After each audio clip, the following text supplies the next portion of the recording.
মতে এক বছরে 12টি শিবরাত্রি হয়। প্রত্যেক মাসের কৃষ্ণপক্ষের চতুর্দশী তিথিকে শিবরাত্রি বলা হয়।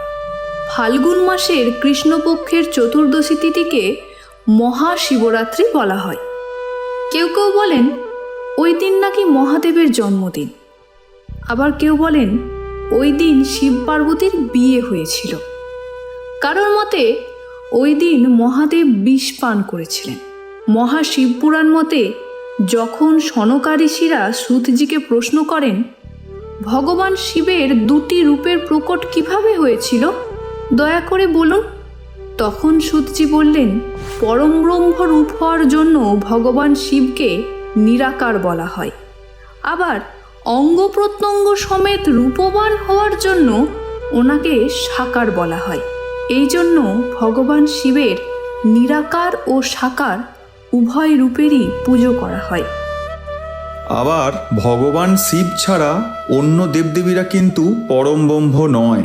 পরম ব্রহ্ম না হওয়ার কারণে তাদের একটাই রূপ। শিবপুরাণ মতে অনন্ত পরম ব্রহ্ম থেকেই বিষ্ণুদেবের উৎপত্তি হয়, আর ভগবান বিষ্ণুর নাভি থেকে উৎপন্ন হন স্বয়ং ব্রহ্মা। অনন্ত পরম ব্রহ্ম ব্রহ্মাকে দায়িত্ব দেন সৃষ্টির, আর শ্রীহরি বিষ্ণুকে সৃষ্টির পালন করতে বলেন। ব্রহ্মার ভ্রুকুটি তথা কপাল থেকে সৃষ্টি হয় রুদ্ররূপী স্বয়ং শিবজি। এইভাবেই সৃষ্টি হয় ত্রিদেব, ব্রহ্মা, বিষ্ণু এবং মহেশ্বর। এবার আপনাদের বলবো শিবপুরাণে বর্ণিত একটি কাহিনী। একদিন ভগবান ব্রহ্মা ও শ্রীহরির মধ্যে তাদের কার্যক্ষমতা নিয়ে প্রবল দ্বন্দ্ব শুরু হয়। তা দেখে বাকি দেবতারা খুব ভীত ও চিন্তিত হয়ে পড়েন।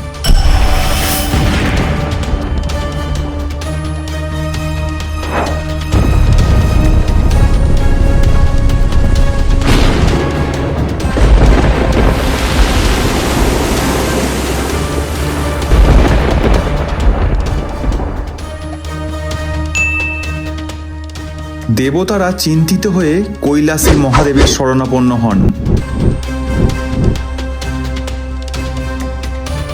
সমস্ত দেবতাদের প্রার্থনায় প্রসন্ন হয়ে দেবাদিদেব মহাদেব পৌঁছে যান শ্রীহরি বিষ্ণু ও ভগবান ব্রহ্মার মাঝখানে, তার নিরাকার তথা ভীষণ অগ্নিস্তম্ভ রূপে।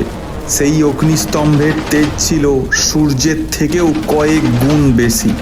তখন শ্রীহরি বিষ্ণু ও ব্রহ্মাদেব ওই অগ্নিস্তম্ভের শুরু ও শেষ কোথায় তা জানার জন্য যাত্রা শুরু করলেন। শ্রীহরি গেলেন শুরু অর্থাৎ পাতালের দিকে, আর ব্রহ্মাদেব গেলেন শেষ কোথায় হয়েছে তা জানার জন্য। অনেক চেষ্টার পরেও তারা বিফল হলেন। তখন তারা ভগবান শিবকে প্রণাম করে তাকে আদি পুরুষ রূপে মেনে নিলেন এবং ওই দিন পশুপতি মহাদেবের পূজা করলেন। মহাদেব এই পুজোতে প্রসন্ন হয়ে দেবতাদের আশীর্বাদ করলেন। প্রসন্ন চিত্রে মহাদেব বললেন, আজকের দিনটি মহাশিবরাত্রি রূপে জানা যাবে। এই দিনে আমার যে সকল ভক্ত স্বচ্ছ এবং সৎভাবে আমার পুজো করবে তাদের সকল মনোবাসনা পূর্ণ হবে। সেই থেকে ফাল্গুন মাসের কৃষ্ণপক্ষের চতুর্দশী তিথিতে মহাশিবরাত্রি পালন করা হয়। এই দিনে ভগবান শিবের নিরাকার এবং সাকার উভয় রূপেরই পূজা হয়ে থাকে।